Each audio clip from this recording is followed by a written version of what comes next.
আসসালামু আলাইকুম। আমি Mohammad Shariful Islam Sharif, lecturer, department of accounting, Nabajug university college.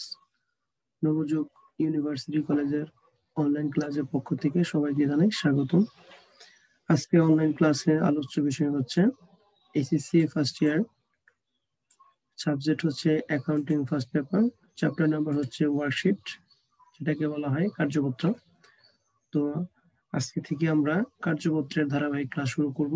তো আজকে আমাদের ওয়ার্কশিটের লেকচার নাম্বার 1। তো প্রিয় শিক্ষার্থীরা, লেকচার নাম্বার 1 ওয়ার্কশিট করার জন্য সর্বপ্রথম আমাদের যে জিনিসগুলো জানতে হবে, যে ওয়ার্কশিট করার জন্য আমাদের কি কি জিনিসগুলো লাগে। তো ওয়ার্কশিট করার জন্য আমাদের এখানে বলা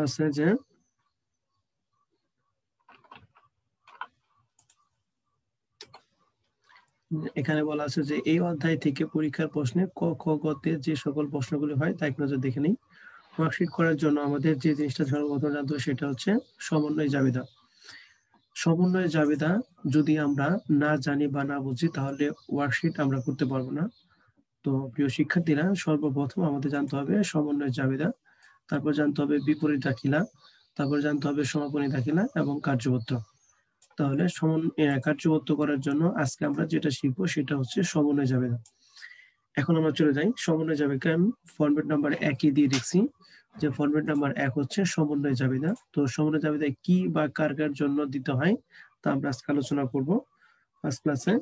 তো এখানে লেখা আছে সমন্বয় জাবেদা সম্পর্কে লেখা আছে, কোনো নির্দিষ্ট হিসাবকালে প্রতিষ্ঠানে প্রকৃত ফলাফল ও আর্থিক অবস্থা নির্ণয় করার জন্য যে সকল বিষয়ের যোগ বিয়োগের প্রয়োজন হয়, ওই সকল বিষয়ের জন্য প্রয়োজনীয় দাখিলা প্রদানকে সমন্বয় দাখিলা বলা হয়। তাহলে ব্যাপারটা কি দাঁড়াইলো, যে কোনো নির্দিষ্ট হিসাবকালে প্রতিষ্ঠানের প্রকৃত ফলাফল ও আর্থিক অবস্থা নির্ণয়ের জন্য যে সকল বিষয়ের জন্য যোগ বিয়োগের প্রয়োজন হয়, ওই সকল বিষয়ের জন্য প্রয়োজনীয় দাখিলা প্রদান করাকেই সমন্বয় দাখিলা বলা হয়। তাহলে সমন্বয় দাখিলা কয়েকটি রুল নিম্নে দেখানো হলো। মানে কার্যবদ্ধ করার জন্য সমন্বয় দাখিলা লাগে প্রায় কয় ধরনের, 10টা সমন্বয় দাখিলা পড়লে আমাদের প্রায় হয়ে যায়। তো আজকে আমরা ওই 10টা সমন্বয় দাখিলা নিয়ে আলোচনা করব। তো সর্বপ্রথম আমি 10টা সমন্বয় দাখিলাকে আমি 10টা রুলে বন্টন করে দিছি। রুল নাম্বার 1 হচ্ছে আমাদের, রুল নাম্বার 1 আমরা যে জাবেদার জন্য পড়বো সেটা হচ্ছে প্রতীয় খরচ বা বকেয়া খরচ সংক্রান্ত সমন্বয় দাখিলা। তাহলে প্রিয় শিক্ষার্থীরা, প্রতীয় খরচ বা বকেয়া খরচ সংক্রান্ত সমন্বয় দাখিলার মধ্যে আমাদের লেখা আছে যে প্রতীয় খরচ বা বকেয়া খরচ দুটি একই জিনিস। প্রতীয় খরচের জাবেদা হচ্ছে সংশ্লিষ্ট খরচ হিসাব ডেবিট এবং প্রতীয় সংশ্লিষ্ট খরচ হিসাব ক্রেডিট। তাহলে প্রতীয় খরচ বা বকেয়া খরচের জাবেদা তোমরা পড়লা যে সংশ্লিষ্ট খরচ হিসাব ডেবিট এবং প্রতীয় সংশ্লিষ্ট খরচ হিসাব ক্রেডিট। এখন সংশ্লিষ্ট খরচ বলতে কি বোঝায়? সংশ্লিষ্ট খরচ বলতে বোঝায় যে খরচটা প্রশ্নে উল্লেখ থাকবে সেটাই। তো প্রিয় শিক্ষার্থীরা, আসো আমরা এই রুলস দিয়ে আমরা দুইটা সমন্বয় জাবেদা তোমাদের করে দেব। তো এখানে দুইটা সমন্বয় জাবেদা দিয়ে আছে, যেমন এখানে বলা আছে যে বকেয়া বেতন। তো আমরা জানি বেতনটা একটা হচ্ছে ব্যয়, আর ব্যয়ের সাথে কি আছে? বকেয়া আছে। তার মানে এটা বলা যাবে যে বকেয়া বেতন। তাহলে বকেয়া বেতন মানে কি? বকেয়া খরচ। তাহলে বকেয়া খরচ জাবেদা এখানে পড়লাম আমরা সংশ্লিষ্ট খরচ হিসাব ডেবিট, প্রতীয় সংশ্লিষ্ট খরচ হিসাব ক্রেডিট। তাহলে এখানে সংশ্লিষ্ট খরচ হচ্ছে কি? বেতন। তাহলে এটা জাবেদা কি? বেতন হিসাব ডেবিট এবং প্রতীয় বেতন হিসাব ক্রেডিট 2000 টাকা। তাহলে প্রিয় শিক্ষার্থীরা, আশা করি বকেয়া বেতনের জাবেদাটা তোমরা সকলে বুঝতে পেরেছ। তাহলে বকেয়া বেতনের জাবেদা হচ্ছে বেতন হিসাব ডেবিট এবং বকেয়া বেতন হিসাব ক্রেডিট অথবা প্রতীয় বেতন হিসাব ক্রেডিট। 2 নম্বর সমন্বয় জাবেদা বলা আছে যে 6% হারে 50,000 টাকা ঋণের উপর 6 মাসের সুদ কি আছে? বকেয়া আছে। তো প্রিয় শিক্ষার্থীরা, তোমরা জানো ঋণ একটা দায়, আর দায়ের সুদটা কি হয়? দায়ের সুদটা হয় ব্যয়, আর ব্যয়টা কি আছে? বকেয়া আছে। তাহলে এটা নিঃসন্দেহে বলতে পারি যে এটা বকেয়া ব্যয়। তো বকেয়া ব্যয়ের জাবেদা তোমরা একটু আগে পড়লা যে প্রতীয় সংশ্লিষ্ট খরচ হিসাব ডেবিট, প্রতীয় সংশ্লিষ্ট খরচ হিসাব ক্রেডিট। তাহলে এখানে খরচের নাম হচ্ছে ঋণের উপর কি আছে? সুদ আছে। তাহলে একটা জাবেদা হচ্ছে ঋণের সুদ ডেবিট এবং প্রতীয় ঋণের সুদ হিসাব ক্রেডিট। তাহলে প্রিয় শিক্ষার্থীরা, বকেয়া খরচের জাবেদা আমরা দুইটা জাবেদা পড়লাম। আমি আরেকবার বলতেছি, বকেয়া বেতনের জাবেদা হচ্ছে বেতন হিসাব ডেবিট, প্রতীয় বেতন হিসাব ক্রেডিট। আর 2 নাম্বার 6% হারে ঋণের উপর 50,000 টাকার উপর 6 মাসে সুদ ধার্য করতে হবে। তাহলে এটা যাবে হচ্ছে ঋণের সুদ ডেবিট এবং প্রদেয় ঋণের সুদ ক্রেডিট। এখন আসলে টাকাটা কত হবে? এখানে লেখা আছে ঋণের পরিমাণ কত? 50,000 টাকা কত পার্সেন্ট? 6%। তাহলে 50,000 টাকার উপর 6% যেটা ধরবো সেটা হলো 1 বছর হবে।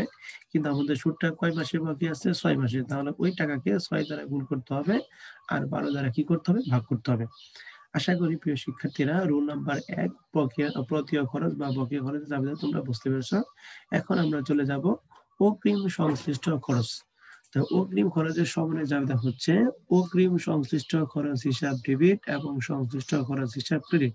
অর্থাৎ যে খরচটা অগ্রিম থাকে ওইটা ডেবিট করবে এবং ওই খরচটা হিসেবে কি করতে হবে? ক্রেডিট করতে হবে। যেমন এখানে আমরা সমন্বয় জাবেদা 4টা সমন্বয় জাবেদা দিছি, 4টা সমন্বয় জাবেদা আমরা বলে দিতেছি। তো এখানে প্রথমে যে চাবিটা আছে সেটা হচ্ছে বাড়ি ভাড়া অগ্রিম প্রদত্ত হয়েছে। তাহলে অগ্রিম বাড়ি ভাড়া মানে কি? অগ্রিম খরচ। তাহলে অগ্রিম খরচের চাবিটা হচ্ছে অগ্রিম বাড়ি ভাড়া হিসাব ডেবিট এবং বাড়ি ভাড়া হিসাব ক্রেডিট। 2 নম্বর সমন্বয় জাবেদা বলা আছে যে বিলম্বিত বিজ্ঞাপন 5,000 টাকা। তাহলে বিলম্বিত মানে তো অগ্রিম আর বিজ্ঞাপন একটা খরচ, তার মানে এটা কি? অগ্রিম খরচ। তো বিলম্বিত ক্ষেত্রে অগ্রিম না লেখাটাই বেটার, বিলম্বিত লেখাটাই বেটার। তাহলে এখানে বিলম্বিত বিজ্ঞাপনের জাবেদা হবে যে বিলম্বিত বিজ্ঞাপন হিসাব ডেবিট এবং বিলম্বিত বিজ্ঞাপন হিসাব ডেবিট এবং বিজ্ঞাপন হিসাব ক্রেডিট। 3 নম্বর সমন্বয় জাবেদা বলা আছে যে অগ্রিম বীমা সালামি 4,000 টাকা। তো অগ্রিম বীমা সালামি একটা ব্যয়, তো আমরা বলতে পারি এটা অগ্রিম ব্যয়। তাহলে অগ্রিম ব্যয়ের জাবেদা হচ্ছে অগ্রিম বীমা সালামি ডেবিট এবং বীমা সালামি ক্রেডিট। তো প্রিয় শিক্ষার্থীরা এই অগ্রিম খরচের ক্ষেত্রে তোমাদের ছোট্ট একটা কথা মনে রাখতে হবে, সেটা হচ্ছে যদি সমন্বয়ে মেয়াদ উত্তীর্ণ লেখা থাকে তাহলে উপরের জাবেদা কি হবে? উল্টা জাবেদা হবে। অর্থাৎ আমরা যে জাবেদা জানলাম অগ্রিম সংশ্লিষ্ট খরচ হিসাব ডেবিট এবং সংশ্লিষ্ট খরচ হিসাব ক্রেডিট, যখন অগ্রিমটা মেয়াদ উত্তীর্ণ হয়ে যাবে তখন এই জাবেদা উল্টা, অর্থাৎ তখন জাবেদা হবে সংশ্লিষ্ট খরচ হিসাব ডেবিট এবং অগ্রিম সংশ্লিষ্ট খরচ হিসাব ক্রেডিট।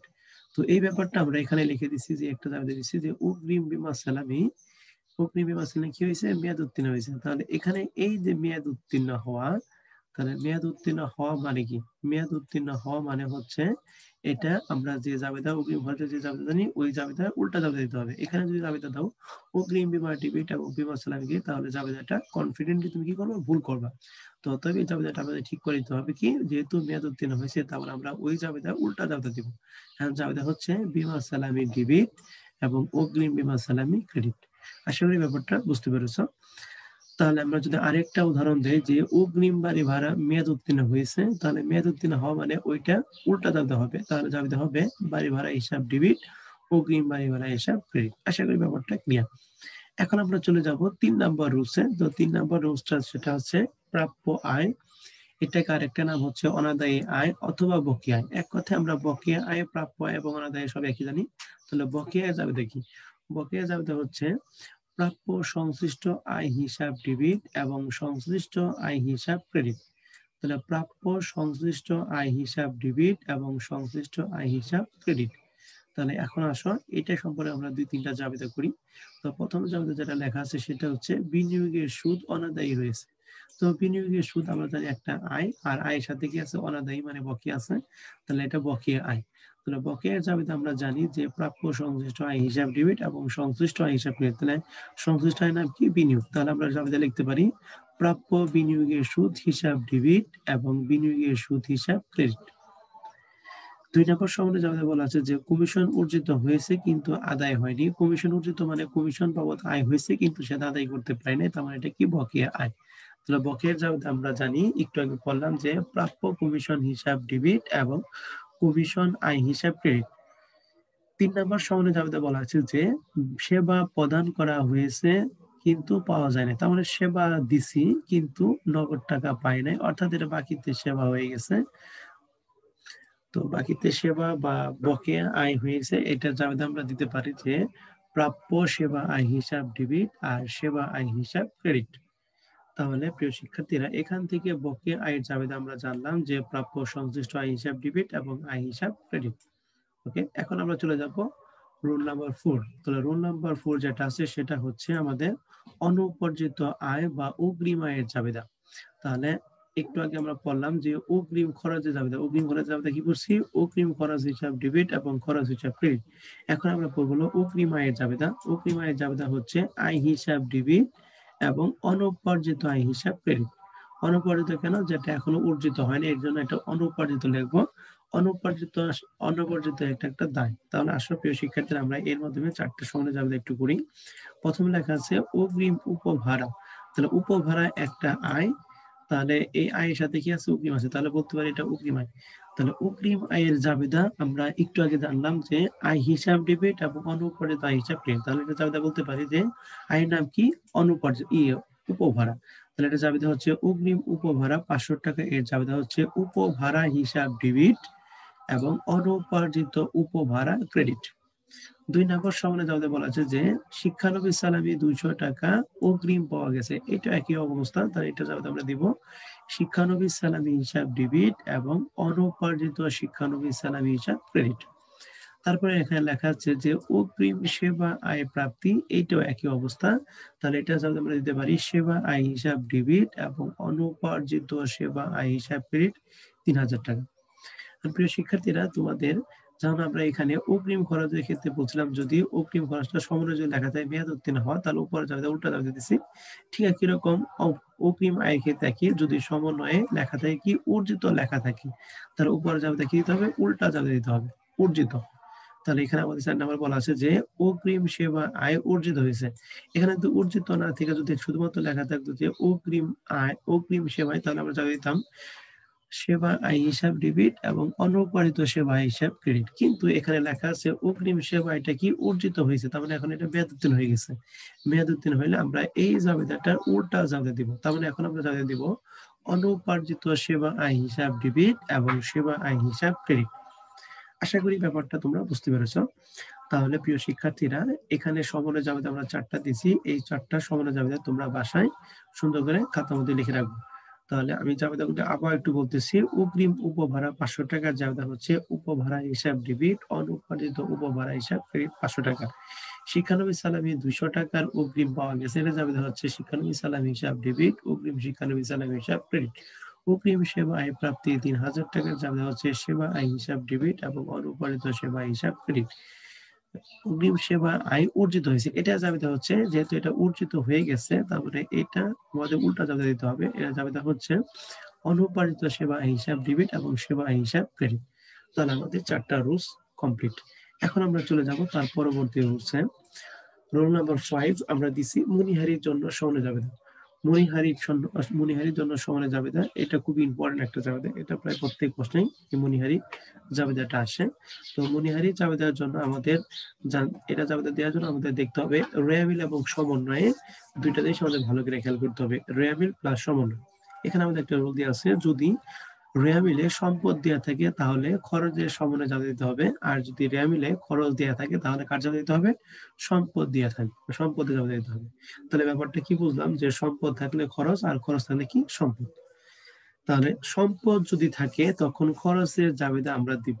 যেমন এখানে লেখা আছে যে রেয়ামিলে সাপ্লাইস থাকে তাহলে নিচে জাবেদা দিতে হবে। সাপ্লাইসটা একটা সম্পদ, তো রেয়ামিলের সম্পদ যদি থাকলে আমরা কার জাবেদা? খরচ জাবেদা। তাহলে সেক্ষেত্রে জাবেদা হবে সাপ্লাই খরচ হিসাব ডেবিট এবং সাপ্লাইস হিসাব ক্রেডিট। তাহলে সাপ্লাই খরচের সাপ্লাইসের জন্য আমরা দিয়ে দিলাম। তাহলে রেয়ামিলে যখন সম্পদ থাকবে তখন আমরা জাবেদা দিব সাপ্লাইস খরচ হিসাব ডেবিট এবং সাপ্লাইস হিসাব ক্রেডিট। এখন রেয়ামিলে আমরা তারপরে বলছিলাম রেয়ামিলে যদি খরচ থাকে, খরচ থাকলে আমরা কার্যত সম্পদে জাবেদা দিব। তাহলে এখানে লেখা আছে যে রেয়ামিলে সাপ্লাই খরচ আছে, তাহলে সাপ্লাই খরচের একটা খরচ থাকলে আমরা কার্যত সম্পদে জাবেদা। তাহলে সম্পত্তি কি ডেবিট, তাহলে আমরা জাবেদা দিব সাপ্লাইস হিসাব ডেবিট এবং সাপ্লাইস খরচ হিসাব ক্রেডিট। আশা করি ব্যাপারটা ক্লিয়ার। তাহলে শুধুমাত্র এটা মনে রাখতে হবে যে রেয়ামিলে কি সম্পদ দিয়ে আছে না খরচ দিয়ে আছে। রেয়ামিলে যদি সম্পদ থাকে তাহলে আমরা কার জাবেদা দেব? খরচ। আর সেক্ষেত্রে জাবেদা হচ্ছে সাপ্লাই খরচ হিসাব ডেবিট, সাপ্লাইস হিসাব ক্রেডিট। আর রেয়ামিলে যদি খরচ দেওয়া থাকে তাহলে সেক্ষেত্রে আমরা জাবেদা দেব সম্পদে। সম্পদে জাবেদা হচ্ছে সাপ্লাইস হিসাব ডেবিট এবং সাপ্লাইস খরচ হিসাব ক্রেডিট। আশা করি ব্যাপারটা ক্লিয়ার। এখন আমরা চলে যাব রুল নাম্বার 6। রুল নাম্বার 6 এ লেখা আছে বাকিতে সেবার সমন্বয় জাবেদা। তাহলে বাকিতে সেবার সমন্বয় জাবেদা হচ্ছে দেনাদার হিসাব ডেবিট এবং সেবা আয় হিসাব ক্রেডিট। এটা হলো বাকিতে সেবা আয়ের জাবেদা। বাকিতে সেবা আয়ের পরিবর্তে আমাদের যদি লেখা থাকে ধারে সেবা তাহলে একই কথা, বাকিতে আর ধারে একই জিনিস। তাহলে জাবেদা হচ্ছে দেনাদার হিসাব ডেবিট আর সেবা আয় হিসাব ক্রেডিট। তাহলে এখানে দুইটা সমান জাবেদা আছে, দুইটা সমান জাবেদা আমরা করি। যেমন প্রথম লেখা আছে বাকিতে সেবা প্রদান, তার মানে এটা জাবেদা কি হবে, দেনাদার হিসাব ডেবিট এবং সেবা আয় হিসাব ক্রেডিট। আর দেনাদার পরিবর্তে আমরা জানি দেনাদার একটা নাম কিন্তু প্রাপ্য হিসাব, তোমরা প্রাপ্য হিসাবে লিখতে পারো। তাহলে বাকিতে সেবায় 2000 টাকা জাবেদা হচ্ছে দেনাদার হিসাব ডেবিট এবং সেবা আয় হিসাব ক্রেডিট 2000 টাকা। তারপর এটা লেখা আছে যে সেবা ধারে সেবা প্রদান করা হয়েছে। ধারে সেবা প্রদান করা জাবেদা একই জাবেদা, জাবেদা হচ্ছে তোমার দেনাদার হিসাব ডেবিট এবং সেবা আয় হিসাব ক্রেডিট। আশা করি ব্যাপারটা ক্লিয়ার। এখন আমরা চলে যাব রোল নাম্বার 7। রোল নাম্বার 7 এ আমরা যে সমন্বয় জাবেদা পড়বো সেটা হচ্ছে আমাদের অবচয়ের জন্য সমন্বয় জাবেদা। তো অবচয়ের জন্য সমন্বয় জাবেদা, আমাদের এই জাবেদাটা আমরা দিব যে অবচয়ের জন্য জাবেদা হচ্ছে অবচয় হিসাব ডেবিট এবং পুঞ্জীভূত অবচয় হিসাব ক্রেডিট। তাহলে অবচয়ের জন্য সমন্বয় জাবেদাটা তোমরা সকলে মনে রাখবা যে অবচয় হিসাব ডেবিট এবং পুঞ্জীভূত অবচয় হিসাব ক্রেডিট। তাহলে অবচয়ের জন্য আসো আমরা দুইটা জাবেদা করি। যেমন প্রথম জাবেদায় লেখা আছে আসবাবপত্র অবচয় ধার্য করা হলো 3000 টাকা। তাহলে আসবাবপত্র অবচয় কত ধার্য করছে, 3000 টাকা ধার্য করা আছে। তাহলে এর জন্য জাবেদা আমরা লিখবো যে অবচয় হিসাব ডেবিট 3000 টাকা, অবশ্যই হিসাব ডেবিট ব্র্যাকেটে লিখবো আমরা কার, আসবাবপত্র লিখবো। তাহলে অবশ্যই হিসাব ডেবিট ব্র্যাকেটে আসবাবপত্র হিসাব কত টাকা, 3000 টাকা। পুঞ্জীভূত অবশ্যই হিসাব ক্রেডিট ব্র্যাকেটে আসবাবপত্র 3000 টাকা। তারপরে এটার জাবেদা আমরা দেখতে পারি যন্ত্রপাতির উপর 5000 টাকা অবশ্যই ধার্য করা হয়েছে, একই জাবেদা। অবশ্যই হিসাব ডেবিট ব্র্যাকেটে কি লিখবো, যন্ত্রপাতি 5000 টাকা এবং পুঞ্জীভূত অবশ্যই হিসাব ক্রেডিট ব্র্যাকেটে যন্ত্রপাতি 5000 টাকা লিখবো আমরা। তো আশা করি অবশ্যই জাবেদাটা তোমাদের মনে থাকবে। তাহলে অবশ্যই জাবেদার কি বললাম, অবশ্যই হিসাব ডেবিট এবং পুঞ্জীভূত অবশ্যই হিসাব ক্রেডিট।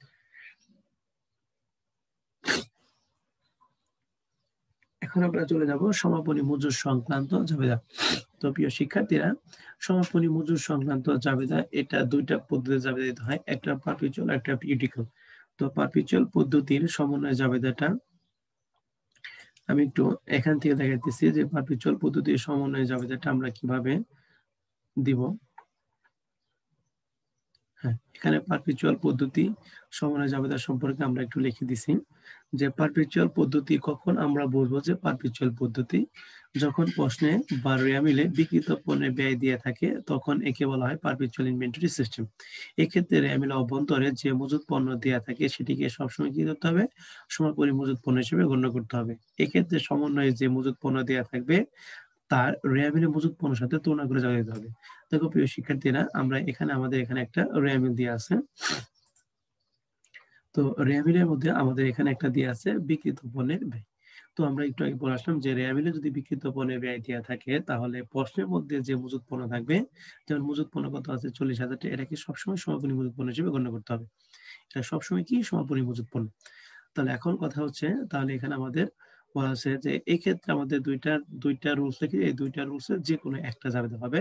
রুল নাম্বার 1 লেখা আছে রেয়ামিলে যে সমন্বয়টা থাকবে, রেয়ামিলে থেকে সমন্বয়টা যদি বেশি হয় তাহলে যতটুকু বেশি তার জন্য জাবেদা হচ্ছে সমাপনী মজুদ পণ্য হিসাব ডেবিট এবং বিক্রিত পণ্যের ব্যয় হিসাব ক্রেডিট। তাহলে ব্যাপারটা কি দাঁড়ালো, রেয়ামিলে থেকে সমন্বয়ে টাকা যদি বেশি হয়, বেশিটুকুর জন্য জাবেদা হবে সমাপনী মজুদ পণ্য হিসাব ডেবিট এবং বিক্রিত পণ্যের ব্যয় হিসাব ক্রেডিট। আর দ্বিতীয়টা বলছে রেয়ামিলে থেকে সমন্বয়ে টাকা যদি কম হয় তাহলে কমটুকুর জন্য জাবেদা হবে ওই জাবেদা উল্টা জাবেদা, তখন জাবেদা হলো বিক্রিত পণ্যের ব্যয় ডেবিট এবং সমাপনী মজুদ পণ্য হিসাব ক্রেডিট। তো আসো প্রিয় শিক্ষার্থীরা, আমরা একটু দেখি যে আমাদের প্রশ্নে সমাপনী মজুদ পণ্য ছিল 40,000 টাকা, এটা ছিল রেয়ামিলে, কিন্তু সমন্বয়ে বলা আছে সমাপনী মজুদ পণ্য কত টাকা, 35,000 টাকা।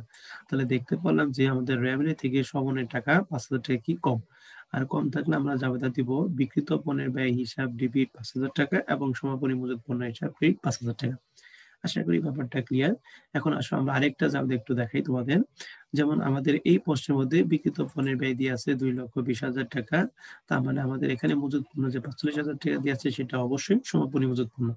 আর এর জন্য আমাদের সমন্বয় জাবেদা যদি সমন্বয় লেখা থাকে যে সমাপনী মজুদ পণ্য 50,000 টাকা, তাহলে এখানে ছিল 45 কিন্তু সমন্বয় আছে 50,000 টাকা, তাহলে 5,000 টাকা বেশি আছে। তাহলে এক্ষেত্রে আমরা সমন্বয় জাবেদা দিব সমাপনী মজুদ পণ্য হিসাব ডেবিট এবং বিক্রিত পণ্যের ব্যয় হিসাব ক্রেডিট। আশা করি ব্যাপারটা ক্লিয়ার। আমরা আরেকটা সমন্বয় জাবেদা একটু দেখি। যেমন প্রিয় শিক্ষার্থীরা, আমাদের এখানে আছে বিক্রিত পণ্যের ব্যয় 40,400, তার মানে এখানে আমাদের মজুত পণ্য যে 90,000 টাকা দিয়ে আছে, তার মানে অবশ্যই এটা কি সমাপনী মজুত পণ্য। তাহলে সমাপনী মজুত পণ্য আমাদের এটা দিয়ে আছে 90,000 টাকা। এখন আমরা দেখি যে সমন্বয় কি বলে। সমন্বয় বলছে সমাপনী মজুত পণ্যের প্রকৃত মূল্য কত, 84,000 টাকা। তাহলে আমাদের সমাপনী মজুত পণ্য ছিল 90, কিন্তু এখানে সমন্বয় বলা আছে কত, 84,000 টাকা। তাহলে অবশ্যই 6,000 টাকা কি আছে, কম আছে।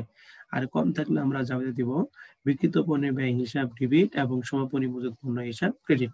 আশা করি ব্যাপারটা ক্লিয়ার। এখন আমরা চলে যাব পিরিয়ডিক্যাল ইনভেন্টরি সিস্টেমে। তাহলে পিরিয়ডিক্যাল ইনভেন্টরি সিস্টেমটা আমরা কিভাবে বুঝবো যে এটা পিরিয়ডিক্যাল ইনভেন্টরি সিস্টেম?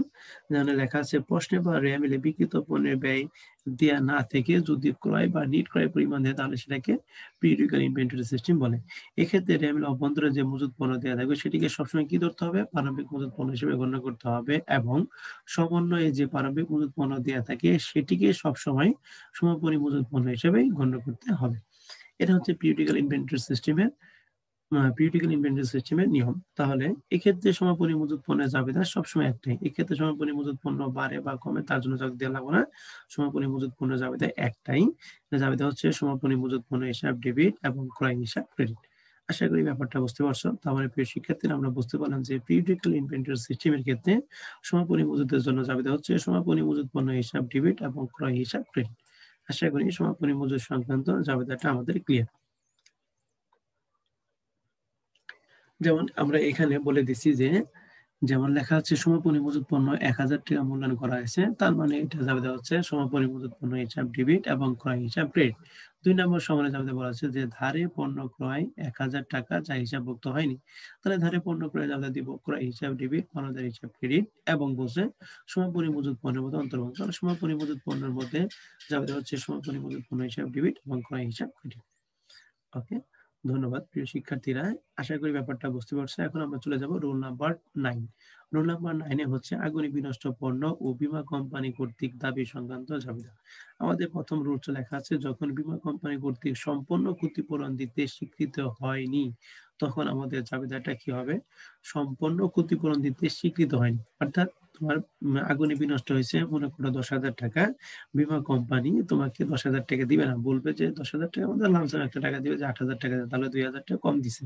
তাহলে এক্ষেত্রে 2,000 টাকা আমাদের জন্য কি লস।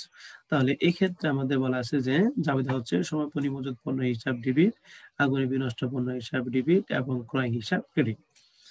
আর এটার জাবেদা যখন আরেকটা বলা আছে যে যদি কখন বীমা কোম্পানি আংশিক ক্ষতিপূরণ দিতে সম্মতি দিয়েছে, তখন আমাদের জাবেদা হচ্ছে সমাপনী মজুত পণ্য হিসাব ডেবিট, আগুনে বিনষ্ট পণ্য ডেবিট, ক্রয় হিসাব ক্রেডিট। আর হচ্ছে বীমা কোম্পানির নিকট থেকে যেটুকু পাবো অতটুকুর জন্য জাবেদা হচ্ছে প্রাপ্য বীমা দাবি হিসাব ডেবিট এবং আগুনে বিনষ্ট পণ্য হিসাব ক্রেডিট। আশা করি ব্যাপারটা ক্লিয়ার। এখন আমরা পড়ব আরেকটা রুলস, সেটা হচ্ছে যখন বীমা কোম্পানি সম্পূর্ণ ক্ষতিপূরণ দিবে। সম্পূর্ণ ক্ষতিপূরণ মানে কি, 10,000 টাকা করে বিনষ্ট পণ্য যদি হয়, তখন বীমা কোম্পানি 10,000 টাকা তোমাকে দিয়ে দিবে। তাহলে এই ক্ষেত্রে জাবেদা হচ্ছে সমাপনী মজুত পণ্য হিসাব ডেবিট, ক্রয় হিসাব ক্রেডিট। আর এই ক্ষেত্রে আগুনে বিনষ্ট পণ্য আসবে না। আর 2 নাম্বার জাবেদা হচ্ছে বীমা কোম্পানি থেকে যে টাকাটা পাবো তার জন্য জাবেদা হচ্ছে প্রাপ্য বীমা দাবি হিসাব ডেবিট এবং আগুনে বিনষ্ট পণ্য হিসাব ক্রেডিট। এখন সুপ্রিয় শিক্ষার্থীরা, আমরা এই 3টা রুলসের 3টা জাবেদা একটু দেখি। যেমন প্রথম লেখা আছে যে সমাপনী মজুত পণ্য মূল্যায়ন করা হয়েছে 3,000 টাকা, মূল্যায়নের পূর্বেই 800 টাকা আগুনে বিনষ্ট পণ্য হয়েছে ও বিনষ্ট পণ্যের বীমা কোম্পানি কর্তৃক স্বীকৃত হয়নি। উক্ত বীমা পণ্য বীমা কোম্পানি কর্তৃক স্বীকৃত হচ্ছে, অর্থাৎ এখানে 800 টাকা যে বীমা আগুনে বিনষ্ট হচ্ছে 1 টাকাও বীমা কোম্পানি দিবে না। তাহলে এই ক্ষেত্রে জাবেদা হচ্ছে সমাপনী মজুত পণ্য হিসাব ডেবিট 3,000 টাকা, আগুনে বিনষ্ট পণ্য হিসাব ডেবিট 800 টাকা এবং ক্রয় হিসাব ক্রেডিট দুইটা যোগ করে 3,800 টাকা। এক্ষেত্রে জাবেদা আমাদের কয়টা, একটাই। আর যখন আমাদের বীমা কোম্পানি আংশিক ক্ষতিপূরণ দেবে সেক্ষেত্রে জাবেদা হবে 2টা, এবং যখন বীমা কোম্পানি পুরাটাই ক্ষতিপূরণ দিবে সেক্ষেত্রে জাবেদা 2টা হবে। তাহলে এখন আমরা দেখি কি লেখা আছে। সমাপনী মজুত পণ্য মূল্যায়ন করা হয়েছে 3,000 টাকা, এই মূল্যায়নের পরে 800 টাকা আগুনে বিনষ্ট পণ্য হয়েছে। এবার বীমা কোম্পানি 800 টাকার মধ্যে কত টাকা ক্ষতিপূরণ দিবে, 200 টাকা ক্ষতিপূরণের দাবি স্বীকার করছে। তো 200 টাকা বীমা কোম্পানি দেবে। এই ক্ষেত্রে জাবেদা হবে 2টা। প্রথম জাবেদা হচ্ছে সমাপনী মজুত পণ্য হিসাব ডেবিট, আমাদের কত টাকা আছে, 3,000 টাকা দিয়ে আছে। 2 নাম্বার জাবেদা হবে আগুনে বিনষ্ট পণ্য কত হয়েছে, 2,000 টাকা, সরি 800 টাকা। তাহলে জাবেদা হবে সমাপনী মজুত পণ্য হিসাব ডেবিট 3,000 টাকা, আগুনে বিনষ্ট পণ্য হিসাব ডেবিট 800 টাকা এবং ক্রয় হিসাব ক্রেডিট 3,800 টাকা। আর বীমা কোম্পানি যে 200 টাকা দিয়ে স্বীকৃতি দিয়েছে এর জন্য জাবেদা হবে প্রাপ্য বীমা দাবি হিসাব ডিবিট 200 টাকা এবং আগুনে বিনষ্ট পণ্য হিসাব ক্রেডিট 200 টাকা। আশা করি ব্যাপারটা ক্লিয়ার। আর 3 নাম্বার সমন্বয় জাবেদা এইখানে বলা আছে যে আগুনে বিনষ্ট পণ্য 1000 টাকা বীমা কোম্পানি সম্পূর্ণ ক্ষতিপূরণ দিতে স্বীকৃত হয়েছে। তাই আগুনে বিনষ্ট পণ্য কত হয়েছে 1000 টাকা। তাহলে যেহেতু সম্পূর্ণ দিবে তাহলে এই ক্ষেত্রে জাবেদা হবে আমাদের দুইটা। প্রথম জাবেদা হবে সমাপনী মজুত পণ্য হিসাব ডিবিট এবং ক্রয় হিসাব ক্রেডিট 1000 টাকা। আর বীমা কোম্পানি 1000 টাকা পুরোটাই দিবে। এর জন্য জাবেদা হচ্ছে প্রাপ্য বীমা হিসাব ডিবিট এবং আগুনে বিনষ্ট পণ্য হিসাব ক্রেডিট। তাহলে আমাদের আগুনে বিনষ্ট পণ্য সম্পর্কে আমাদের ধারণা শেষ। তাহলে আগুনে বিনষ্ট পণ্য এই জাবেদাটা সমান জাবেদা 3 ভাবে হতে পারে। এক হচ্ছে বীমা কোম্পানি সম্পূর্ণ ক্ষতিপূরণ দিতে স্বীকৃত হয়নি, অর্থাৎ 1 টাকা বীমা কোম্পানি ক্ষতিপূরণ পাওয়ার টাকা দিবে না। 2 নাম্বার হচ্ছে আংশিক ক্ষতিপূরণ দিবে। যখন আংশিক ক্ষতিপূরণ দিবে তখন জাবেদা হবে 2টা, আর যখন সম্পূর্ণ ক্ষতিপূরণ দিবে সেই ক্ষেত্রে জাবেদা হবে 2টা। আশা করি ব্যাপারটা ক্লিয়ার। এখন আমরা চলে যাব অনাদায়ী পাওনা এবং অনাদায়ী পাওনা সংক্রান্ত সমন্বয় জাবেদা। এটাই হচ্ছে আমাদের সর্বশেষ রুলস, সমন্বয় জাবেদা। তো সর্বশেষ যে রুলসটা সেটা হচ্ছে অনাদায়ী পাওনা। সর্বপ্রথম অনাদায়ী পাওনা জাবেদা দিব যখন অনাদায়ী পাওনা ধার্য করা হবে তখন আমাদের জাবেদা দিব। অনাদায়ী পাওনা আমাদের জন্য ব্যয়, অনাদায়ী পাওনা হিসাব ডেবিট, আর প্রাপ্য হিসাব ক্রেডিট। সম্পত্তির পরিমাণ কমে গেলে প্রাপ্য পরিমাণ হ্রাস পাবে। তাহলে আমরা প্রাপ্য হিসাব ক্রেডিট। তাহলে যখন অনাদায়ী পাওনা ধার্য তখন জাবেদা হচ্ছে অনাদায়ী পাওনা হিসাব ডেবিট এবং প্রাপ্য হিসাব ক্রেডিট। আর 2 নাম্বার জাবেদা হচ্ছে যখন অনাদায়ী পাওনা সৃষ্টি সঞ্চিত অনাদায়ী পাওনা সঞ্চিতি বৃদ্ধি করতে বলবে বা সৃষ্টি করতে বলবে তখন সেক্ষেত্রে জাবেদা হচ্ছে অনাদায়ী পাওনা হিসাব ডেবিট এবং অনাদায়ী পাওনা সঞ্চিতি হিসাব ক্রেডিট। তাহলে অনাদায়ী পাওনাটা ব্যয়, অনাদায়ী পাওনা সঞ্চিতি কি দেয়। তাহলে এই দুইটা জাবেদা দিয়ে আমরা দেখি এখানে আমরা 5টা সমানে জাবেদা দিছি, দেখি আমরা এখানে কি কি জাবেদা দিছি। তো সর্বপ্রথম আমাদের যেটা বলছে সেটা অনাদায়ী পাওনা 1000 টাকা ধার্য করা আছে। তো অনাদায়ী পাওনা যখন ধার্য করা হবে তখন জাবেদা হচ্ছে অনাদায়ী পাওনা হিসাব ডেবিট এবং প্রাপ্য হিসাব ক্রেডিট। তাহলে এটা জাবেদা হচ্ছে অনাদায়ী পাওনা হিসাব ডেবিট 1000 টাকা, প্রাপ্য হিসাব ক্রেডিট 1000 টাকা। 2 নম্বর বলা আছে যে বিবিধ দেনাদার 1000 টাকা আদায়ের যোগ্য নয়, এটাও অনাদায়ী পাওনা ধার্য করার মতোই জাবেদা হচ্ছে অনাদায়ী পাওনা হিসাব ডেবিট এবং প্রাপ্য হিসাব ক্রেডিট। 3 নম্বর সমানে জাবেদা বলা আছে যে অনাদায়ী পাওনার সঞ্চিতি 2500 টাকা রাখতে হবে, এটা অনাদায়ী পাওনার সঞ্চিতির জন্য জাবেদা। এই জাবেদা হচ্ছে অনাদায়ী পাওনা হিসাব ডেবিট 2500 টাকা এবং অনাদায়ী পাওনার সঞ্চিতি হিসাব ক্রেডিট 2500 টাকা। 4 নম্বর সমানে জাবেদা বলা আছে যে অনাদায়ী পাওনার সঞ্চিতি 2500 টাকা ধারা বৃদ্ধি করতে হবে, এটা অনাদায়ী পাওনার সঞ্চিতি, এটা জাবেদা হচ্ছে অনাদায়ী পাওনা হিসাব ডেবিট এবং অনাদায়ী পাওনার সঞ্চিতি ক্রেডিট 2500 টাকা। সর্বশেষ আমাদের যেটা বলা যায় সেটা হচ্ছে প্রাপ্য হিসাবে 5% অনাদায়ী পাওনার সঞ্চিতি তৈরি করো। রেমিলে প্রাপ্য হিসাব কত দেওয়া আছে 10,000 টাকা। তাহলে 10,000 টাকা 5% হচ্ছে 500 টাকা। তার এই 500 টাকার জন্য এটা অনাদায়ী পাওনার সঞ্চিতি টাকা, তাহলে জাবেদা হবে অনাদায়ী পাওনা হিসাব ডেবিট এবং অনাদায়ী পাওনার সঞ্চিতি হিসাব ক্রেডিট।